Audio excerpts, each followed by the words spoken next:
Sekarang kamu bisa pergi. Segala kekayaan yang kumiliki dan yang kuinginkan telah tercapai. Hidup dengan bergelimpangan harta merupakan impian setiap orang, bahkan orang mati-matian kerja di dunia ini. Dari yang halal hingga yang haram menurut agama, guna memenuhi kebutuhan hidup. Tak luput dari beragam cara yang orang lakukan agar bisa menjadi kaya raya dengan harta berlimpah. Cerita ini mengisahkan seorang warga yang bernama Murni, warga Karanganyar yang kesehariannya bekerja sebagai penjual pakaian di pasar pergolakan pakaian di kota Solo, Jawa Tengah. Suatu ketika Murni sedang membuka toko di pagi hari. Banyaknya pelanggan yang datang membeli di toko Murni hingga membuatnya menjadi seorang yang kaya.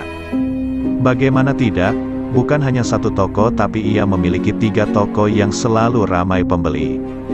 Ia juga memiliki rumah yang cukup mewah di sebuah komplek perumahan elit lengkap dengan perabotan rumah yang mewah, serta memiliki 2 kendaraan pribadi berupa mobil di rumahnya. Namun di samping gelimang harta yang ia miliki, siapa yang menyangka bahwa ada kisah menyeramkan di baliknya. Murni ternyata acap kali melihat suaminya yaitu Yanto yang terlihat dalam wujud monyet pada malam-malam tertentu. Gila seram banget. Melihat itu, membuat Murni bingung dan memiliki segudang pertanyaan di kepalanya. Apa yang telah terjadi pada suaminya? Terlihatnya sang suami dalam wujud monyet berawal dari si Roni anaknya, yang mana pada suatu malam ia mengalami tindihan. Keesokan hari ia bercerita bahwa malam tadi ia melihat seekor monyet besar yang mengelus-elus kepalanya. Tapi, anehnya monyet itu malah menggunakan kacamata dan baju ayahnya. Melihat itu si anak kaget bukan main, ia pun memberontak. Namun karena keadaannya antara sadar dan tidak, ia pun pasrah untuk menatap wajah si monyet dengan penuh ketakutan.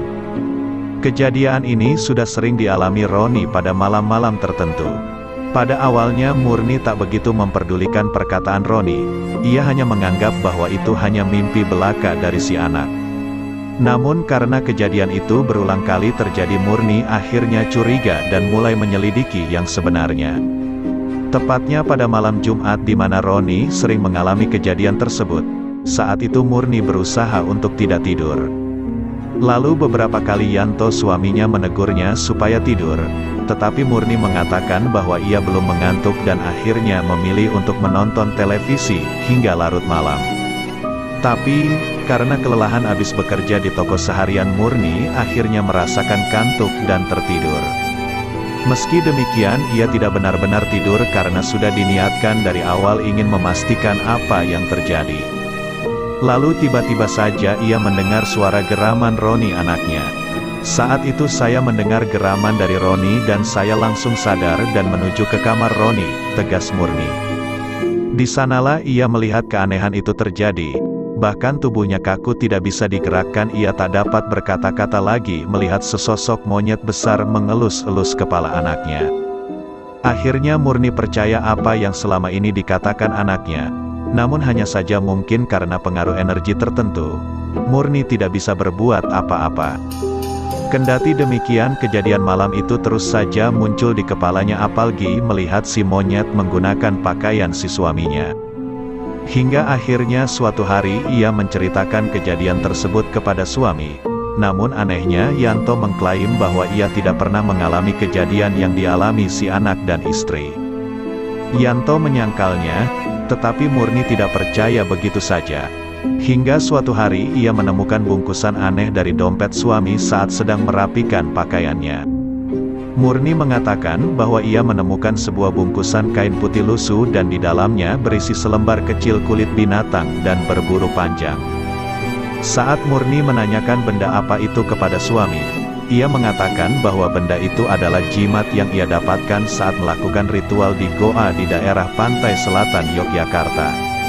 Sebelumnya Murni telah mengetahui bahwa memang benar suaminya pernah mencari jimat di sana. Karena waktu itu sempat mengalami kebangkrutan usaha, bahkan terpaksa menjual rumah. Hal tersebut yang membuat ia dan suami akhirnya mencari jimat. Namun Murni tidak tahu begitu banyak. Dia pikir hanya sebagai jimat pengelaris. Padahal Yanto kerap pergi untuk melakukan ritual di tempat-tempat yang dipandang keramat. Dan ternyata hal tersebut mampu mendobrak keberhasilan bisnis yang dijalaninya. Dari ritualnya di pantai selatan, Yanto mendapatkan bungkusan jimat itu. Jimat itu dibungkus kain putih lusuh. Di dalamnya terdapat selembar kulit binatang kering warna abu-abu agak kecoklatan mirip warna bulu monyet. Di atas lembaran kulit itu terdapat kaca, lalu ada juga terdapat bunga kantil yang telah mengering serta sejumput darah. Benda itu merupakan hasil dari meditasi yang dilakukannya selama 3 hari. Hasil dari jimat itu terlihat setelah 7 hari yang ditandai dengan ramainya pembeli di toko mereka, hingga mereka memperoleh keuntungan yang besar. Namun konsekuensi dari keberhasilannya itu, tiap malam-malam tertentu Yanto akan berubah wujud menjadi monyet. Tapi menariknya, meski sering berubah menjadi monyet, Yanto mengaku tidak pernah menyadarinya.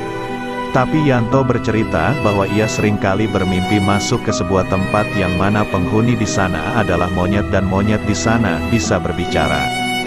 Murni sendiri merasa sangat takut mendengar cerita dari suaminya itu. Hal ini telah membebankan pikirannya, bahkan Murni mengungkapkan bahwa ia takut suatu saat nanti ketika suaminya meninggal ia bisa saja berubah menjadi monyet.